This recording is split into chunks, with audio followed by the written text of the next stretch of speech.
चिंतन करतोय तो भगवान परमात्मा भगवान श्रीकृष्ण आहे, त्याचा काळ बघा जन्म तुरुंगात व्हावा.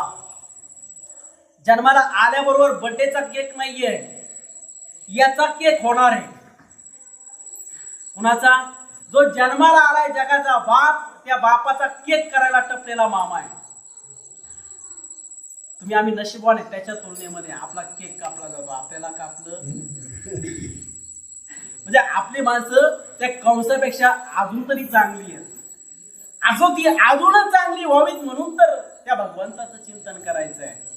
हे कापता कापता आपलं आयुष्य कधी कापलं जातं हेही कळत नाही, कारण काळाचं चिंतनच नसतं. म्हणून तुकोबाराय सांगतात, सर्व माझा काळ तुझ्या भगवंता तुझ्या चिंतना.